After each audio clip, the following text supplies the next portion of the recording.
Assalamualaikum warahmatullahi wabarakatuh. Kembali lagi di channel Radio Horor. Untuk kisah kali ini ada sebuah cerita dari tulisannya Netra Sandegala. Dan untuk kisah yang akan saya bawakan kali ini, sebuah kisah yang berjudul Saksi Dalam Gelap. Sebelum kita lanjut ke ceritanya, tekan dulu tombol like video ini dan jangan lupa tekan juga tombol subscribe channel ini. Nyalakan juga lonceng notifikasinya agar tidak ketinggalan cerita-cerita lainnya. Dan seperti apa untuk kisah kali ini? Langsung saja kita masuk ke ceritanya.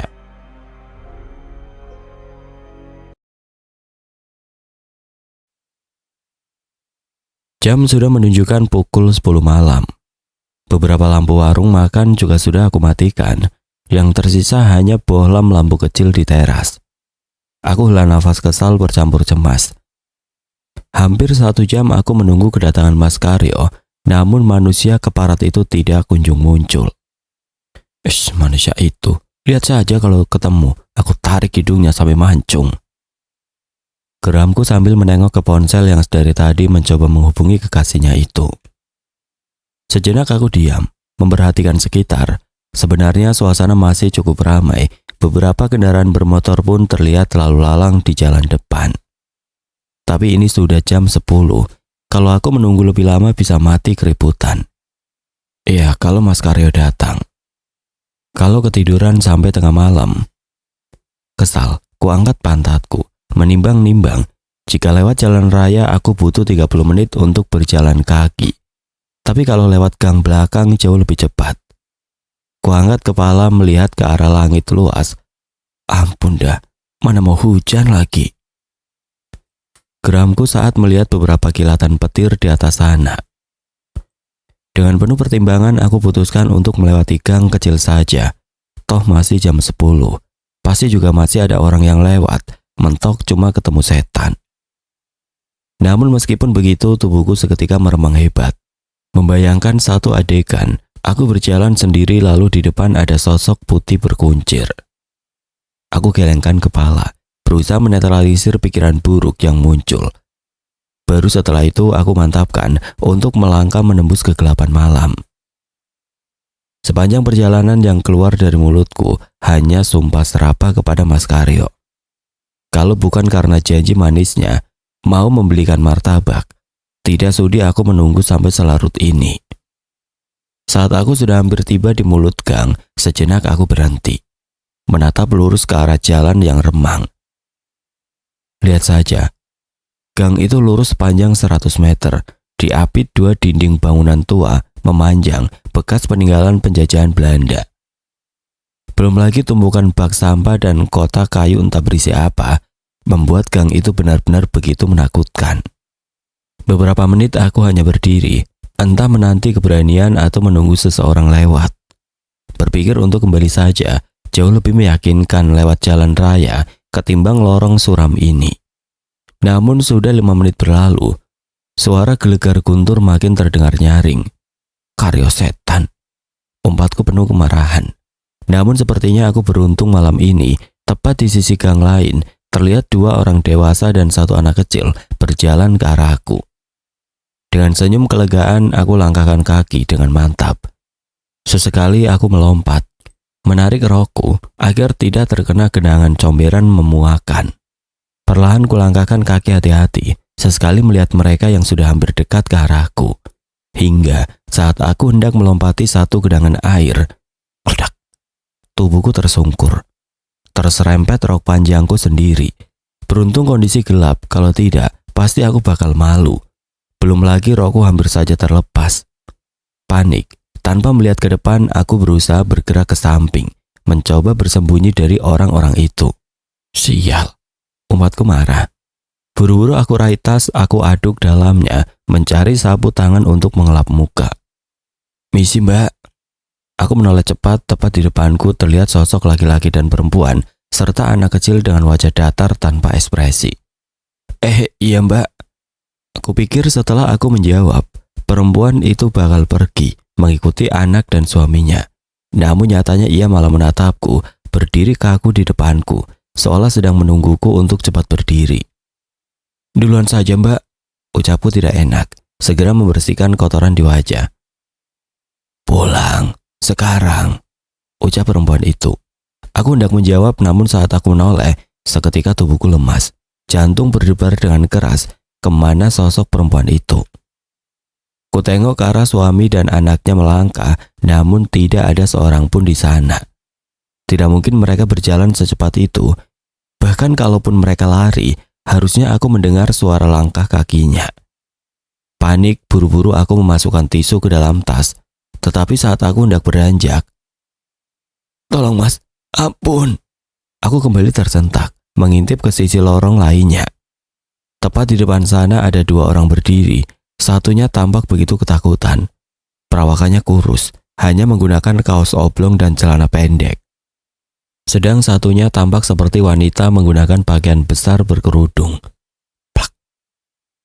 Aku tidak berani bergerak sesenti pun. Ada perasaan atau dorongan untuk diam tidak bersuara. "Mas, ampun mas. Jangan," ucap pria kurus. Plak. Sosok pria kurus itu jatuh ke tanah, nafasnya tersengal, berulang kali meminta ampun. Spontan aku menutup mulut. Mereka bukan setan. Jelas ada dua manusia sedang berkelahi di sana.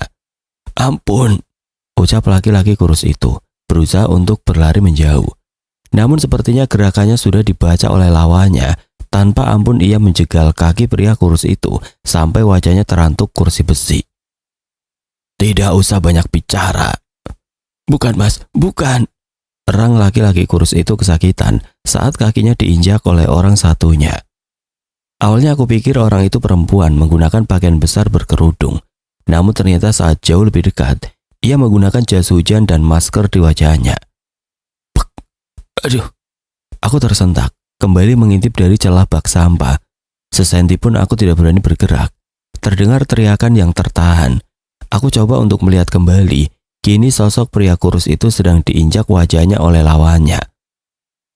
"Arep mati," bentak orang satunya. "Ora mas, ora."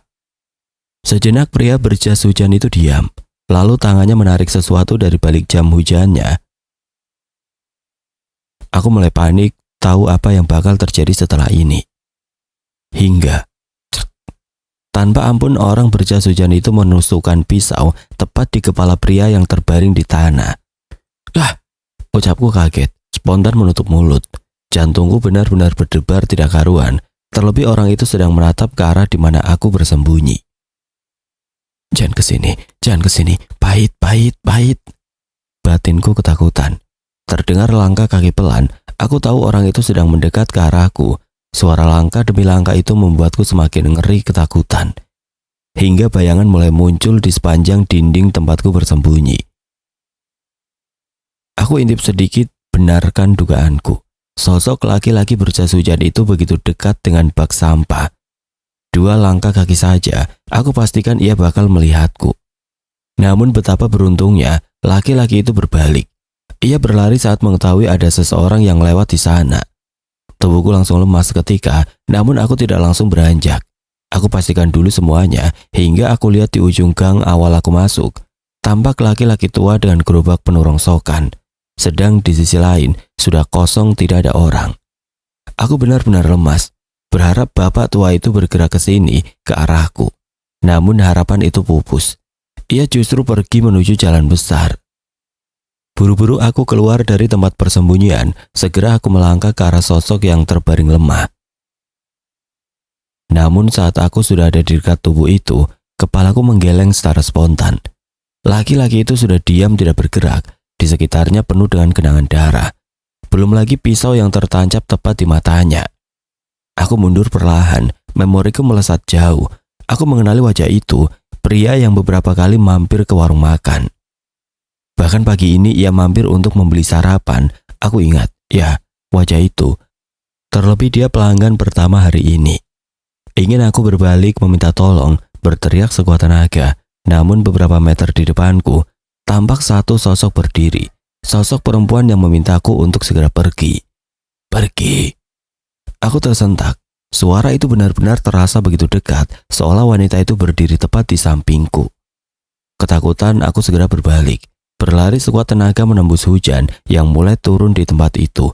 dan saat aku menengok ke belakang, sosok perempuan itu sudah hilang entah kemana. Aku berlari sekuat tenaga, tidak menghiraukan derasnya air hujan. Saking takutnya aku hampir tertabrak beberapa kali oleh kendaraan bermotor. Persetan mereka mau mengumpat atau menganggapku gila, namun memang kejadian tadi bisa membuatku gila. Klak. Segera aku buka pintu, lalu cepat aku kunci. Tubuhku merosot ke lantai, namun mataku nyalang melihat sekitar. Bayangan orang menggunakan jas hujan tanpa dosa menusuk kepala orang benar-benar membuatku gemetar. Ingin rasanya menangis. Bodoh, bangsat, semua karena Karyo sialan itu. Isaku sambil memukul lantai berulang kali. Andai saja aku tidak menuruti ajakannya, mungkin malam ini aku sudah tidur nyenyak dengan selimut menutupi badan. Namun nyatanya justru aku harus melihat dua hal mengerikan. Pembunuhan dan dedemit entah apapun itu. Lengkap sudah semua. Kalau ada lomba siapa yang melihat kejadian horor dalam satu waktu, pasti aku pemenangnya. Tok tok tok. Aku tersentak, menoleh panik ke arah pintu. Tidak langsung aku buka. Ada keyakinan kalau orang di depan sana bukanlah Karyo atau tetanggaku. Tok tok tok. Kali ini suara ketukan jauh lebih kencang, sampai kurasakan pintu rumah bergetar kuat. Siapa? Seketika ketukan itu berhenti, lalu terdengar lagi ketukan dengan tempo pelan selama 5 kali.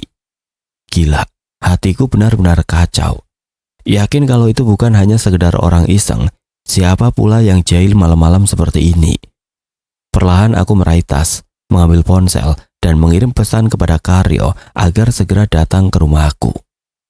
Tak, suara ketukan itu berbunyi lagi, lalu berhenti cukup lama. Aku yang merasa sudah aman segera bangkit mengintip dari balik jendela. Tidak ada siapapun, kosong. Hanya terlihat satu kotak kecil dengan bekas air hujan di depan pintu. Brengsek. Umpatku langsung menutup jendela, yakin kalau memang ada orang di sana. Aku tidak langsung membuka pintu, menunggu beberapa saat lalu segera aku buka pintu mengambil kotak kecil itu dan menutupnya kembali. Aku melangkah pelan menuju ruang tengah. Kugoncangkan kotak kecil itu, terdengar ada sesuatu di dalamnya seperti benda kecil. Siapa gerangan yang mengirim ini? Tidak mungkin Karyo. Orang itu sampai lututnya berubah jadi fosil, juga tidak akan bisa memberikan hal semacam itu. Spontan aku menjauh dari kotak itu. Apa pembunuh tadi yang mengirim ini? Tapi bagaimana dia tahu rumahku? Terlebih ia masih sempat membungkus sesuatu. Aku gelengkan kepala, tidak masuk akal. Pasti ada orang iseng, seperti laki-laki yang pernah mengirimiku bunga sedap malam beberapa hari lalu. Normalnya orang bakal memberi bunga mawar, atau ia pikir aku mayat hidup. Dasar orang stres. Saat aku mulai tenang, ku ambil lagi bungkusan itu. Aku goncang pelan, suaranya tetap sama, namun sedikit aneh. Nekat aku buka kotak kecil itu, dan saat terlihat isi di dalamnya, spontan aku menjatuhkannya. Membuat sesuatu menggelinding pelan, bulat tidak sempurna, lembek, penuh urat berwarna merah. Bola mata. Ya, bola mata yang terlihat masih segar. Di kotak itu pula, terdapat secari kertas disolasi dengan noda merah. Diam atau mati. Aku menelan ludah ngeri. Mundur beberapa langkah, benar-benar ketakutan. Bagaimana bisa orang itu tahu aku tinggal di sini? Apa dia sedari tadi menguntitku? Sial, kenapa harus aku? Tok tok tok. Assalamualaikum Ras, Laras. Aku menoleh ke pintu, itu suara Mas Karyo. Ada sedikit kelegaan, namun juga kepanikan. Tanpa pikir panjang aku berlari mengambil sapu. Segera aku masukkan kembali bola mata itu ke dalam kotak. Aku tidak ingin Mas Karyo tahu. Ras? Iya sebentar. Ucapku langsung mengambil kotak itu dan memasukkannya ke dalam almari. Aku hela nafas, mencoba untuk merilekkan wajah dan segera membuka pintu. Loh, belum mandi? Ucap Karyo. Aku diam tidak menjawab. Sebenarnya muak dengan laki-laki ini, karena dia, aku sampai harus mengalami malam kelam. Menurutmu? Kataku langsung berbalik. Ras, maaf, tadi si Jalu mati. Sudah cari bengkel pada tutup. Maaf ya, ini martabaknya. Ucap Karyo memelas. Ora butuh, kataku ketus. Laras sayang, maaf ya, gantinya besok kita jalan-jalan. Aku masih diam, hanya melihatnya tanpa ekspresi. Sekilas aku menyisir sekitar, mencoba mengamati apakah ada yang mengintai atau tidak. Ya udah, aku pulang, kata Karyo suram. Masuk, temani aku malam ini. Simba sedang pergi, tapi kalau macam-macam, aku betot itumu sampai keluar. Lalu aku buat jadi telur asin, paham? Karyo mengangguk. Spontan kedua tangannya bergerak ke arah selangkangan. Aku yakin ucapanku membuat sedikit mentalnya kena. Psikopat, gerutu Karyo bergidik. Malam semakin larut, jujur aku merasa ngeri dan parno sendiri. Berulang kali kepalaku menoleh ke arah lemari. Antara rasa takut jika Mas Karyo tahu tentang bola mata itu, atau sosok si pembunuh yang tiba-tiba muncul. Ras, dari tadi kamu kelihatan gelisah. Ada masalah? Tanya Karyo. Enggak. Rasanya enggak enak saja, Mas. Tahu kan, aku tidak suka hujan seperti ini. Rasanya jadi lebih waspada. Karyo mengangguk, menyeruput kopinya. Gimana kalau kita tidur? Kulirik wajah bocah tua nakal itu, meski terlihat biasa saja, tapi tatapan mesumnya sungguh luar biasa tajam. Segera aku berdiri diikuti juga oleh Karyo. Mau kemana? Tidurlah, ucapnya hendak melangkah. Tidur di mana? Tanyaku sekali lagi. Kamarmu. Matamu, Mas. Umpatku langsung mendorong Karyo agar duduk lagi. Tidur di kursi atau kamar Simba, jangan macam-macam. Kataku sambil menunjuknya menggunakan garpu. Loh, kan mau ditemani, ya jangan nanggung-nanggung, mumpung. Belum dia selesai bicara, aku langsung lari sekuat tenaga menuju kamar. Kukunci kamar agar orang itu tidak masuk. Laras, astaga, udah nanggung ini. Rengek Karyo. Raurus Mas, karepmu. Segera aku rebahkan tubuh. Rasa lelah benar-benar baru terasa. Sesekali bayangan pembunuhan, bola mata, sosok perempuan hilir mudik di pikiranku. Entah berapa lama aku terdiam menatap langit-langit kamar hingga perlahan kesadaranku hilang. Pagi itu warung cukup ramai, aku mendapati Mbak Titin sudah sibuk di dapur. Ras, bawakan kemeja ujung ya, pinta Mbak Titin. Tanpa menjawab, aku angkat baki dengan beberapa piring pesanan, rasanya ada yang aneh. Tapi aku sendiri tidak tahu kenapa, meskipun begitu, aku langkahkan kaki menuju meja pesanan. Dari belakang tampak sosok laki-laki tidak asing, namun tidak bisa aku cari ingatan di mana pernah bertemu dengannya. Pesanannya, Mas? Ucapku sambil menaruh baki. Tidak ada jawaban. Laki-laki itu terus menunduk, bahkan kurasakan memang ada yang aneh. Kulitnya begitu pucat, seolah ia tidak memiliki aliran darah. Belum lagi ada sedikit bau sampah yang menyengat. Sudah benar pesanannya, Mas. Lagi-lagi laki-laki itu tidak menjawab, ia hanya sekedar mengangguk. Tidak mau ambil pusing, segera aku langkahkan kaki. Namun belum juga 1 meter aku melangkah. Mbak, boleh minta tolong? Aku berbalik, prinsipku kenyamanan pengunjung yang utama. Iya, Mas. Tidak ada jawaban, laki-laki itu masih menunduk. Mas? Tanyaku memastikan. Perlahan kepala laki-laki itu bergerak, pelan, sangat pelan, hingga dengan cepat ia mendongak ke arahku. Spontan aku memeki ketakutan, tepat di depanku sosok laki-laki yang aku lihat semalam muncul. Mengerikan, wajahnya penuh luka lebam, dari hidung dan bibirnya keluar darah segar. Dan yang paling mengerikan, 1 matanya tertancap pisau, sedang satunya lagi menghilang. Bawakan bola mataku, ucapnya datar. Aku menjerit meminta tolong, namun tidak seorang pun menghiraukan. Bahkan tampaknya mereka tidak peduli dengan kejadian itu. Aku berlari menuju dapur, mencoba meminta pertolongan Mbak Titin. Mbak, tolong, itu tolong. Mbak Titin diam, dia masih sibuk menggoreng sesuatu di atas wajan. Mbak, jeritku ketakutan mencoba membalikan tubuh Mbak Titin. Namun bukan Mbak Titin, justru sosok itu adalah wanita yang aku temui semalam, wanita yang memintaku untuk pergi dari gang seram itu. Dengan nafas menderu aku mundur perlahan, sosok wanita itu benar-benar terlihat mengerikan. Wajahnya pucat, sorot matanya datar.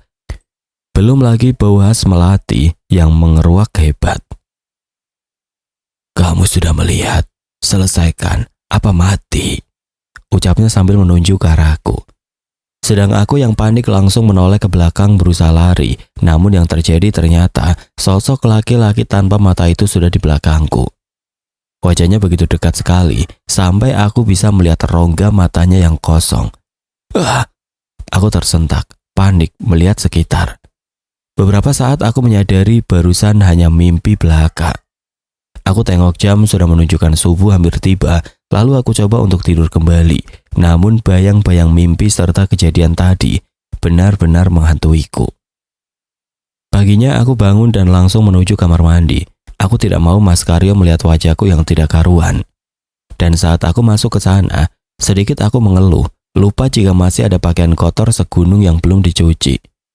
Dengan berat hati aku pilih pakaian itu, namun saat sudah hampir selesai, aku termenung. Ada kaos putih di bagian bawah. Aku tidak ingat memiliki kaos warna putih. Segera aku bentangkan mengamati milik siapa. Lalu kesadaran muncul, pasti ini milik Karyo. Hingga saat aku hendak membaliknya, mataku menangkap sesuatu. Ada noda di bagian bawah kaos. Aku amati warnanya, sedikit kecoklatan yang khas. Aku raba dan cium. Darah. Kenapa ada darah di baju Mas Karyo? Sekelebat pikiran buruk muncul, gambaran bahwa Karyo memiliki hubungan dari semua ini. Kalaupun benar Karyo terlibat, pantas saja si pembunuh itu langsung tahu di mana rumahku. Padahal untuk mencongkel bola mata, menyiapkan tulisan dan kotak kecil pasti membutuhkan waktu. Laras, ada tamu, ucap Mas Karyo membuyarkan lamunanku. Siapa Mas? Tetanggamu. Segera aku keluar kamar mandi, penasaran kenapa ada yang bertamu sepagi ini. Setelah sampai di ruang depan, aku mengenali pria itu adalah Pak Sugeng, tetangga aneh yang tidak bisa berbaur karena sikapnya yang arogan. Iya Pak. Langsung saja Mbak Laras, saya semalam melihat ada laki-laki masuk ke rumah ini, benar? Tanya Pak Sugeng lugas. Benar Pak, kenapa ya? Ada aturan di wilayah ini, jika ada tamu yang menginap, lapor, terutama laki-laki. Ucapnya datar dan tajam. Maaf Pak, semalam Simba pergi ke rumah saudara, Mas Karyo hanya menemani saya. Apapun alasanmu tidak bisa dibenarkan. Jangan melangkah terlalu jauh, jangan sampai menyesal. Tidak semua orang bisa dipercaya, bisa jadi orang terdekatmu yang membawa celaka. Ucap Pak Sugeng langsung pergi.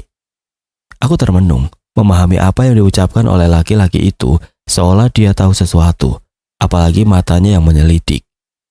Siapa Ras? Tanya Mas Karyo di belakangku, membawa secangkir kopi. Itu tetangga, suruh lapor kalau ada tamu. Karyo mengangguk-ngangguk. Nanti ruang tamu dibersihkan, ada bau bangga di sana, ucap Karyo melewatiku. Sebagian ini kulihat Mas Karyo seperti mondar-mandir tidak jelas. Aku tahu ia sedang mencari sumber bau busuk ini. Sejenak aku berpikir untuk memindahkan, namun di sisi lain juga takut kalau ada yang melihat. Sial, apa yang harus aku lakukan? Kenapa malah jadi serumit ini? Kamu ngapain sih Mas? Dari tadi mondar-mandir, mending pulang sana, bikin pusing. Bau bangke Ras, kamu ndak cium? Ini busuk banget loh, bangke tikus apa kucing ya? Aku pura-pura mengendus udara sekitar. Mulut sama hidungmu gancet kali Mas? Gancet? Gak bisa lepas? Tanya Karyo tidak jelas. Aku hanya mengangkat bahu, tapi setiap gerak-gerik laki-laki itu aku perhatikan. Dari sini baunya, ucap Karyo. Jantungku berdesir. Mati. Kalau Karyo membuka lemari itu, bisa tamat sudah riwayatku. Mas, jeritku saat tangan Karyo sudah ada di handle. Kenapa? Tolong belikan pembalut, aku dapat. Ucapku pura-pura panik. Ah, pembalut? Emang di rumah gak ada? Tanya Karyo cemas. Aku menggeleng. Tujuanku memang ingin membuat Karyo pergi agar aku bisa memindahkan kotak berisi bola mata itu. Aduh, cepet ya Mas. Ucapku langsung lari ke kamar mandi. Sejenak aku perhatikan dari balik tirai di dapur. Tampak laki-laki itu masih berdiri termenung. Mas, cepat! Teriakku sambil menutup pintu kamar mandi. Dari dalam kamar mandi aku mendengar suara pintu ditutup. Segera aku keluar, waktuku tidak banyak, harus segera memindahkan kotak itu.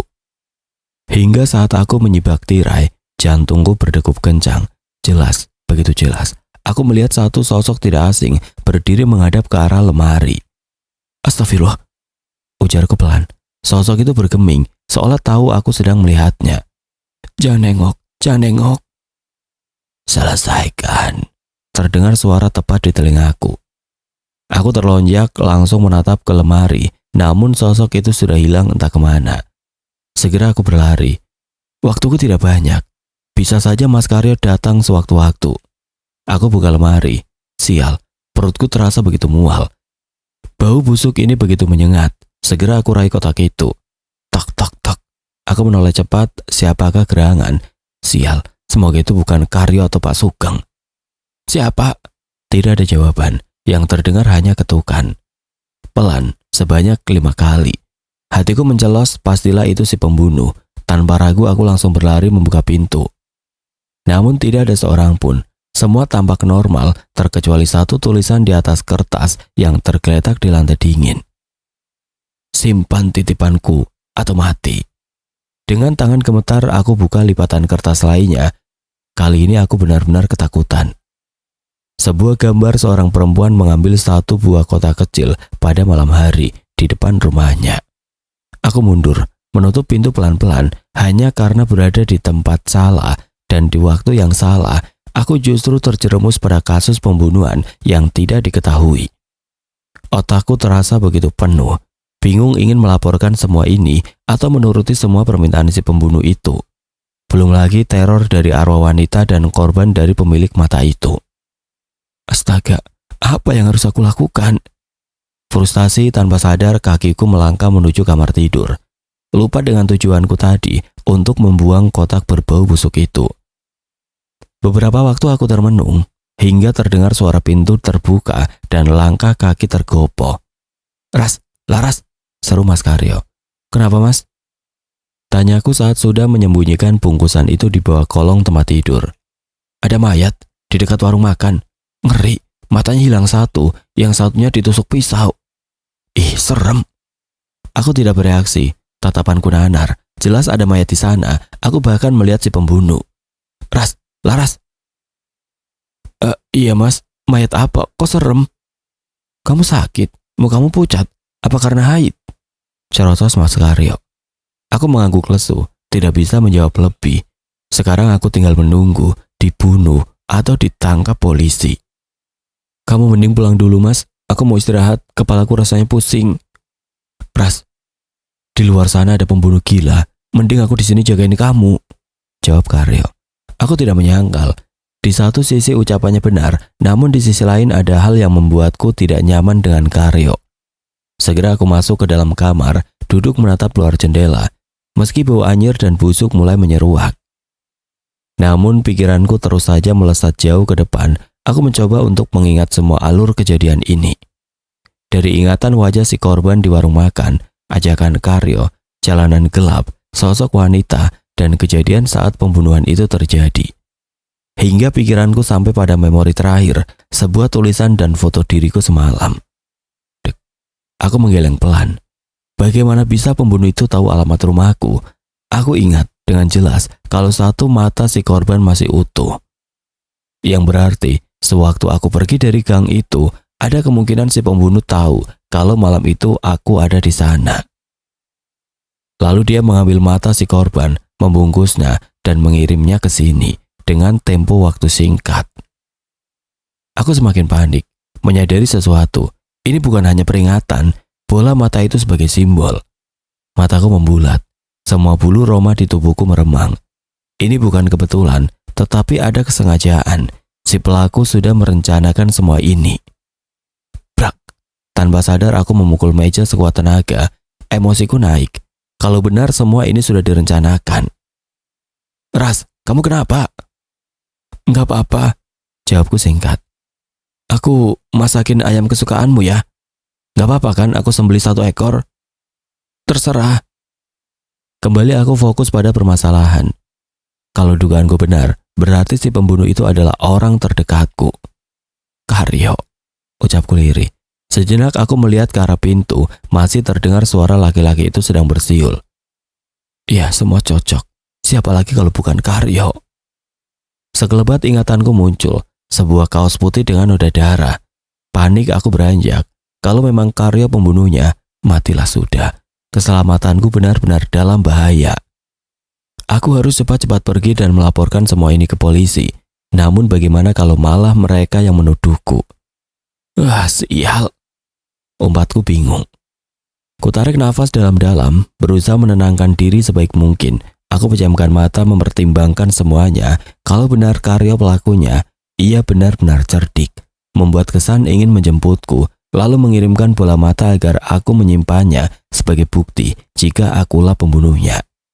Sial, aku benar-benar terjebak pada permainan busuk ini. Lalu aku tengok bola mata di bawah ranjang. Langkah pertama, aku harus mengambil kaos Karyo di kamar mandi. Aku yakin itu bisa dijadikan bukti. Lalu aku harus mengembalikan bola mata ini ke dekat TKP. Setidaknya itu akan mengaburkan semuanya. Ras, aku mau ke warung, cari bumbu sama rokok, mau nitip apa? Tanya Karyo dari luar kamar. Wedang ronde ya mas, perutku tidak nyaman.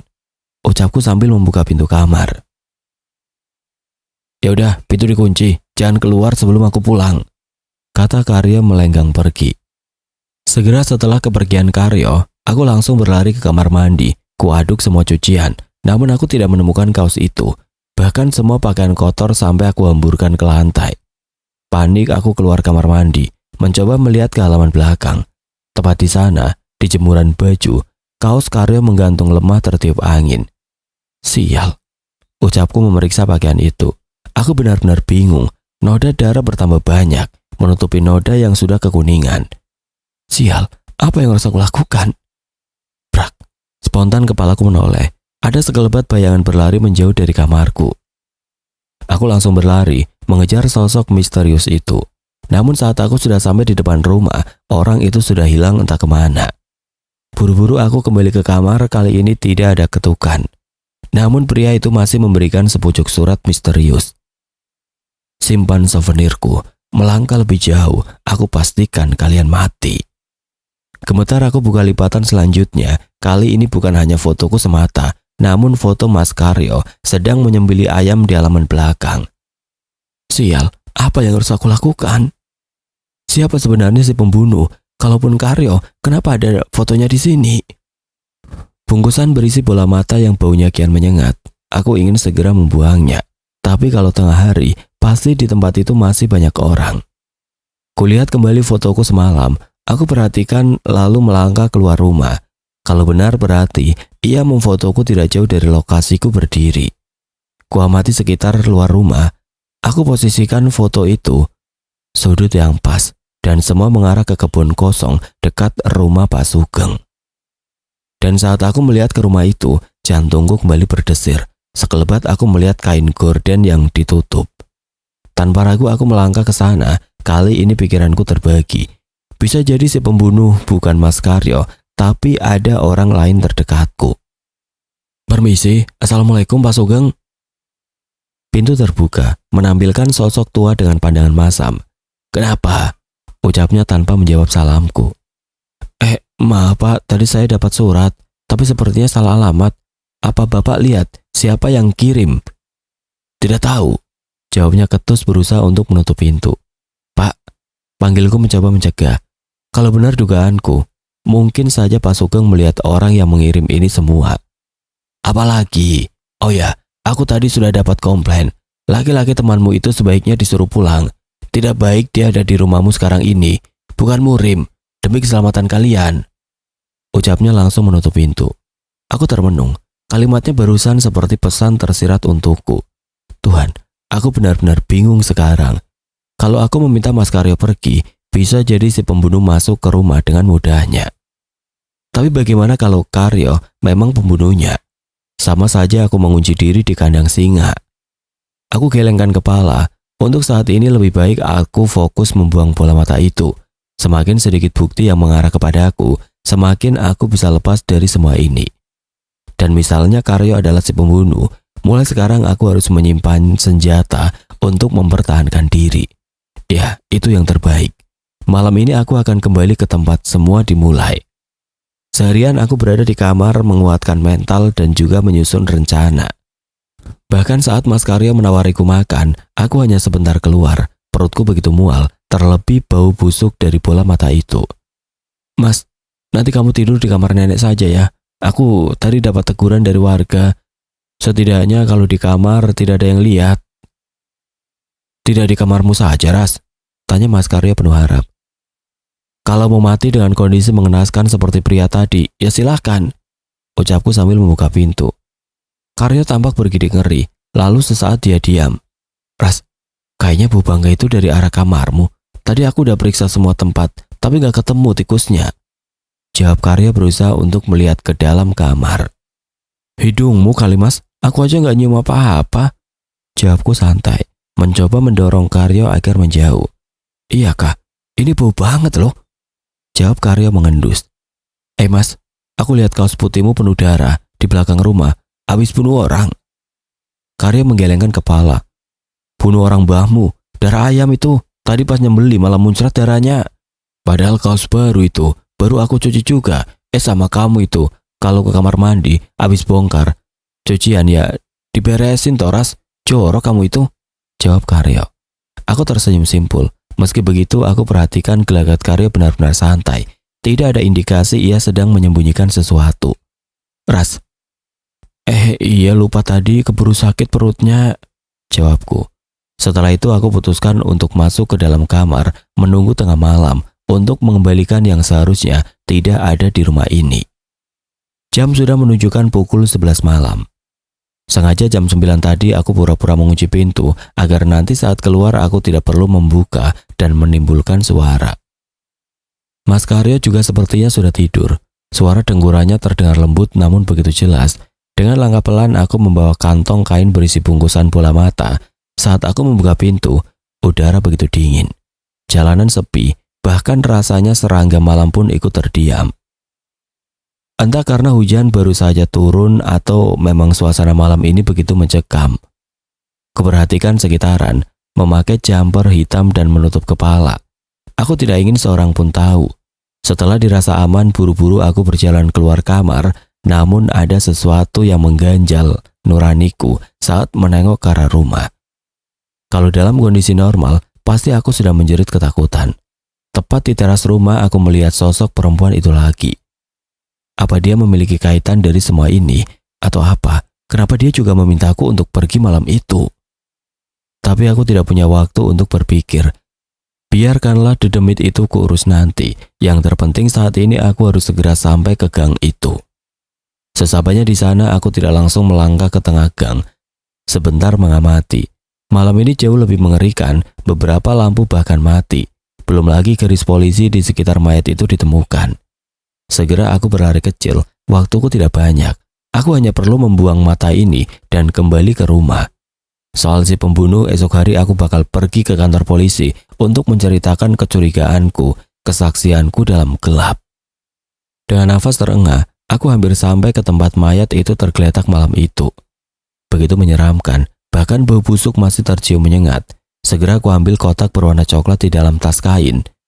Namun sebelum aku membukanya, tiba-tiba saja aku rasakan sentakan kecil. Hawa di sekitarku berubah lebih mencekam.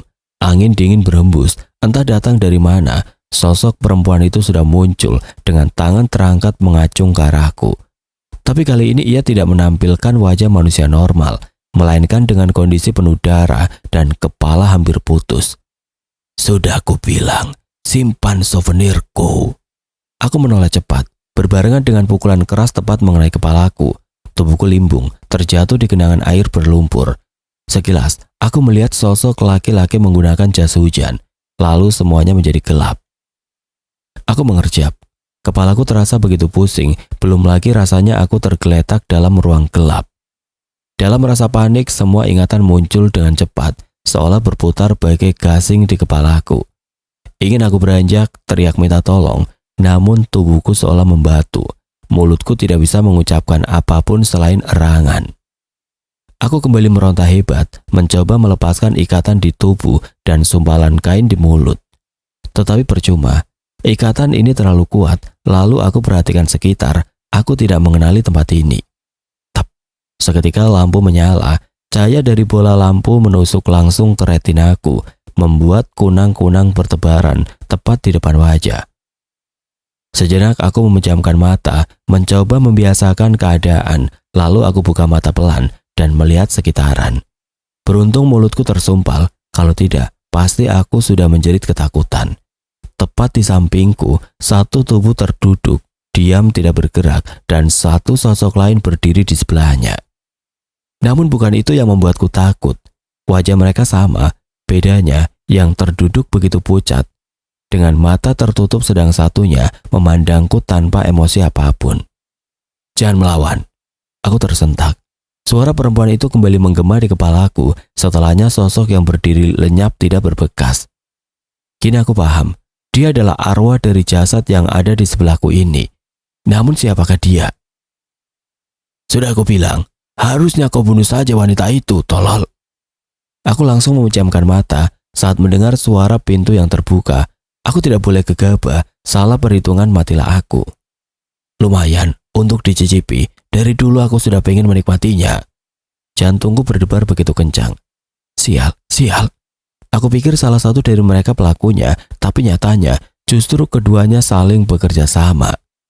"Karyo goblok, kalau dia sampai selamat dan lapor polisi, habis sudah rencana kita," bentak Pak Sugeng. "Tidak bakal, setelah aku menikmati tubuhnya, baru nanti kukirim ke surga," kata Karyo. Aku mengintip sedikit, hanya sedikit. Terlihat Karyo dan Pak Sugeng berdiri tidak jauh dari pintu. "Wes, terserah kamu, setelah itu bereskan," ucap Pak Sugeng dan langsung melangkah pergi. Aku mencoba tenang. Sebenarnya apa yang sedang terjadi? Apa motif mereka melakukan ini semua? Sebelum semua itu terjawab, terdengar langkah kaki mendekat. Aku tahu Karyo sedang berjalan ke arahku. Jantungku berdetak cepat sekali, menunggu Karyo melakukan sesuatu. Namun sepertinya ia hanya diam di depanku untuk waktu yang cukup lama. Penasaran, aku mencoba untuk mengintip. Dor, aku tersentak, tidak menyangka wajah Karyo begitu dekat denganku. "Sudah bangun sayang?" tanya Karyo terkekeh. Aku menggeleng, menggeram, mencoba untuk melepaskan ikatan dan sumpalan kain di mulut. "Jangan nakal, nanti setelah kita bersenang-senang, aku kirim kamu ke tempat ayah ibumu," kata Karyo lembut sambil mengurai ikatan di tubuhku, menyisakan tangan dan kaki. Aku menggeleng panik, mencoba menghindari. Tangan Karyo yang sedang menyentuh pipiku, lalu menarik kain di mulutku dengan kasar. "Brengsek." "Sama calon suami gak boleh kasar," kata Karyo. "Brengsek, lepas," ucapku saat Karyo kembali menyumpal kain ke mulutku. "Shh, biar aku cerita dulu. Kamu tidak penasaran kenapa ada boneka cantik di sini?" tanya Karyo sambil menarik jasad wanita itu. Aku menggeram. Orang-orang ini sinting, psikopat gila. "Sebetulnya kamu tidak perlu terlibat, Ras. Tapi sayangnya, justru malah kamu yang melihat kejadian di gang itu," kata Karyo sambil melepas kembali sumpalan di mulutku. "Brengsek, lepas, tolong." Plak. Karyo refleks menamparku dengan keras, membuat darah mengalir dari bibirku yang sobek. Aku menatap Karyo langsung ke matanya, ingin menunjukkan kalau aku sedikit pun tidak takut, meski hati ini rasanya tidak karuan ketakutan. Namun saat aku mendongak, sosok perempuan itu muncul lagi. Ia hanya menatapku datar, seperti memperingatkanku.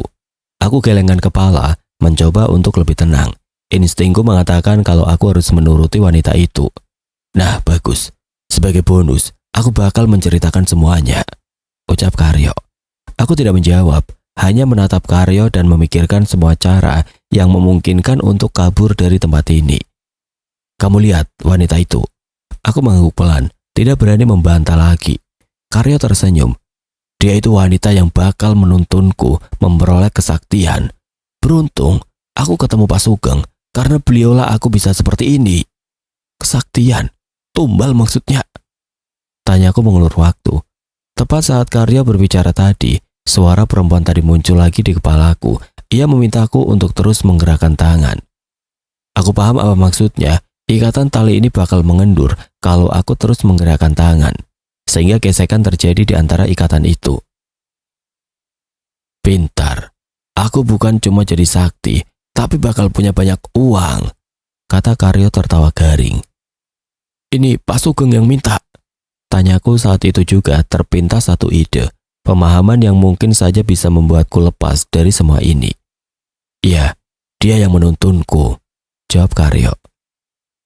Sejak kapan kalian kenal? Dan di mana kamu menemukan wanita ini? Setauku, syarat tumbal itu harus macam-macam. Goblok. Ya pasti saat aku ke rumahmu toh.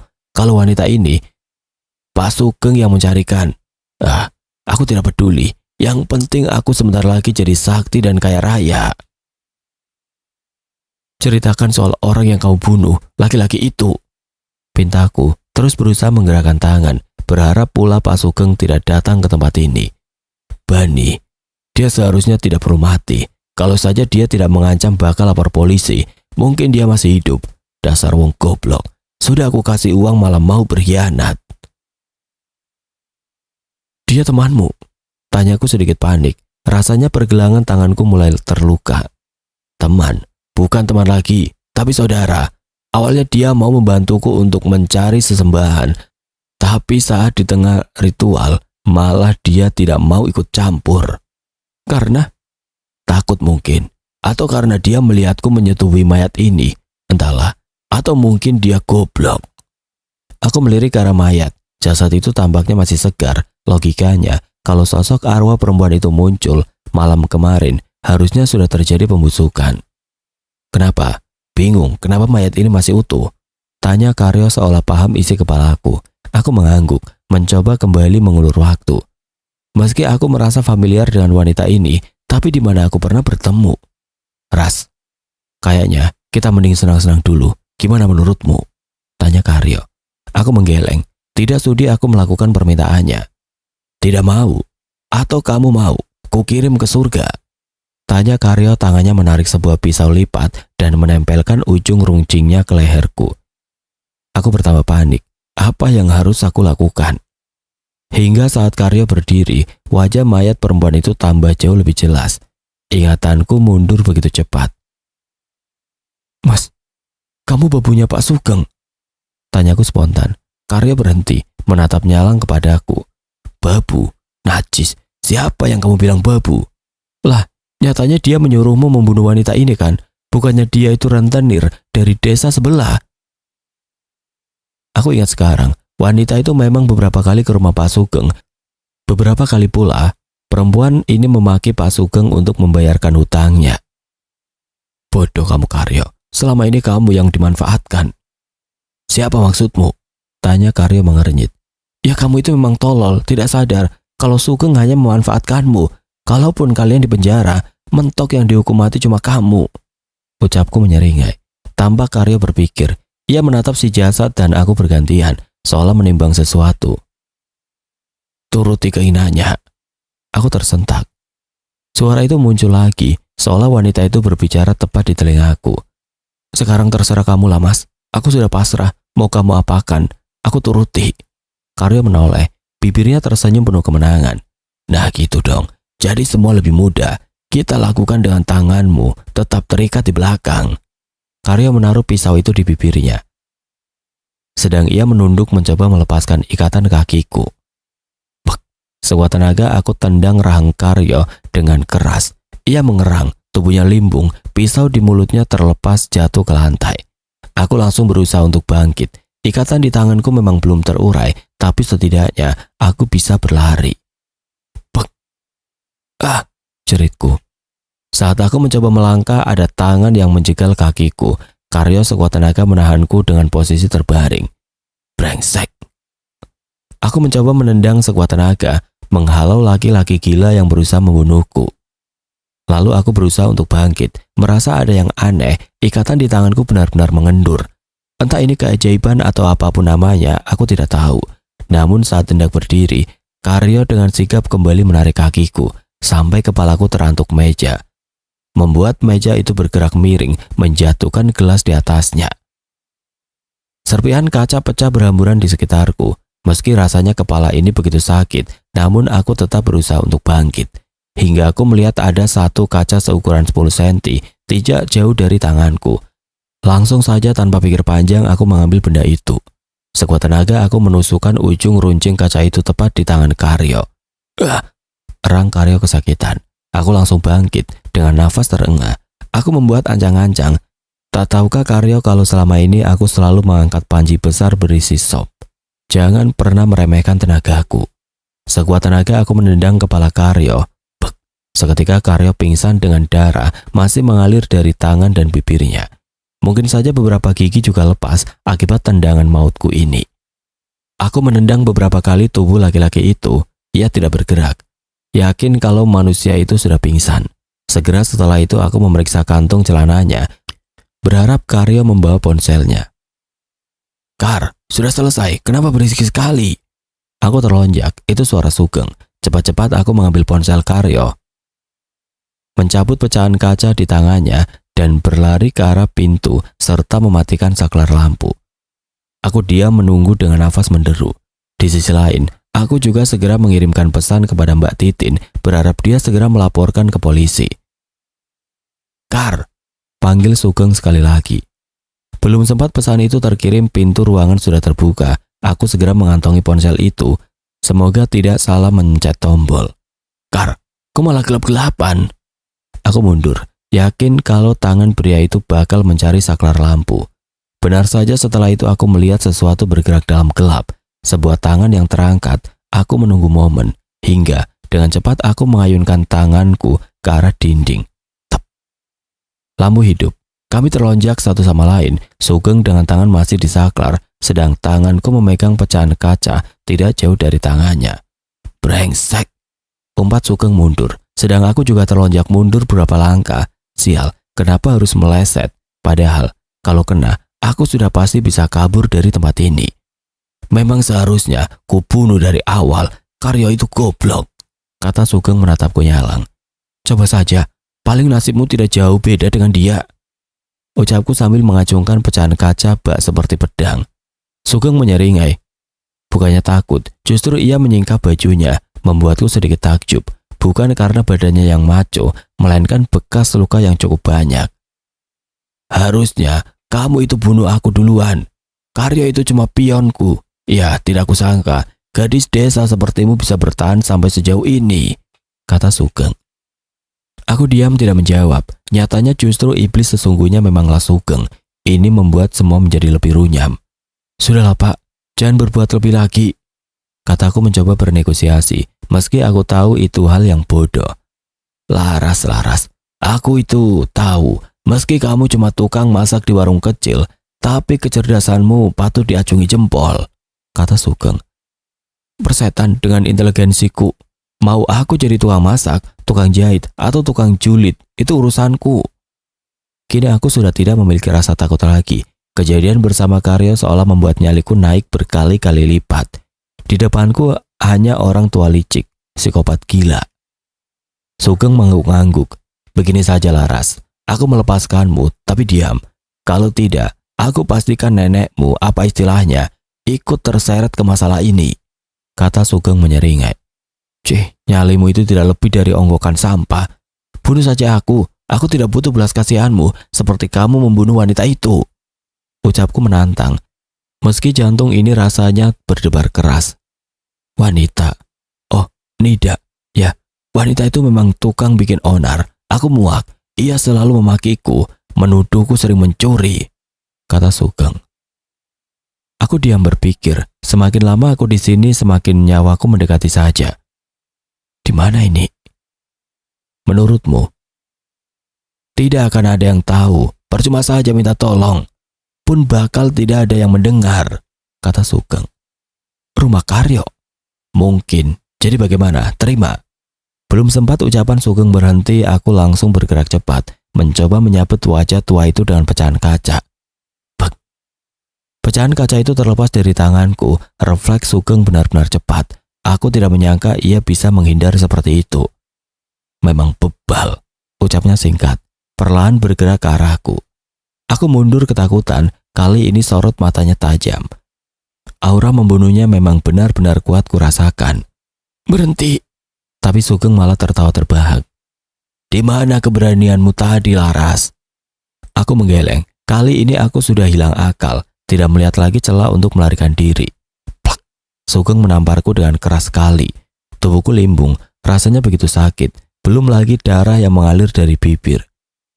Aduh, aku mengerang saat Sugeng menjambak rambutku dengan keras. Wanita itu memang selalu merepotkan. Bukan cuma Nida saja yang bawel, tapi ternyata kamu juga bocah. Itu semua membuatku muak, katanya penuh dengan penekanan.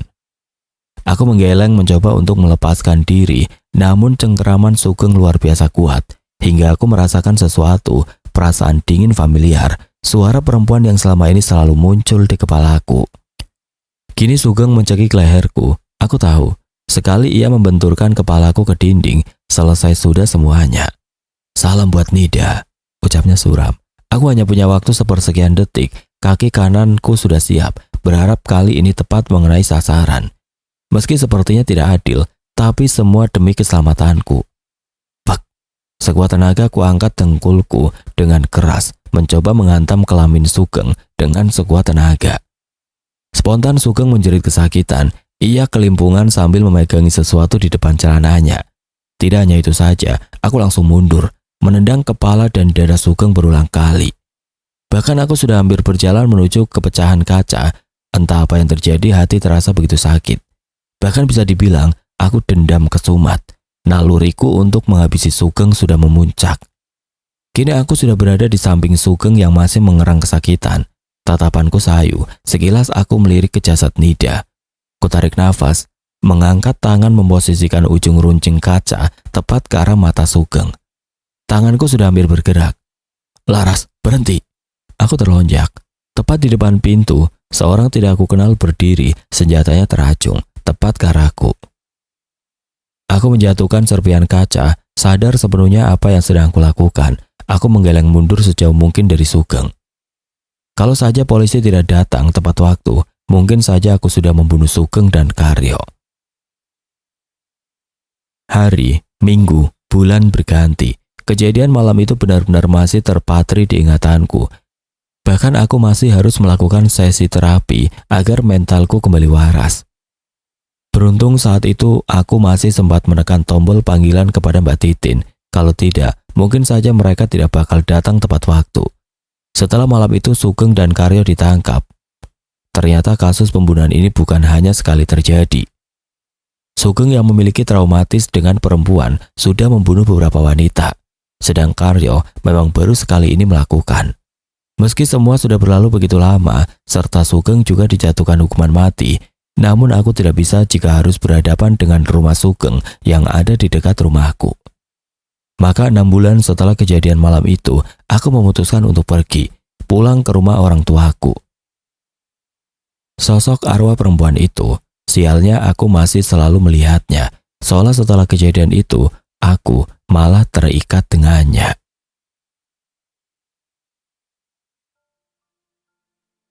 Oke teman-teman, sekian untuk kisah kali ini. Bagaimana menurut kalian tentang kisah ini? Tulis komentar kalian di kolom komentar. Dan buat teman-teman yang baru bergabung, jangan lupa untuk like, komen, share, serta subscribe channel ini. Dan nantikan kisah-kisah horor berikutnya tetap di channel Radio Horor. Wassalamualaikum warahmatullahi wabarakatuh.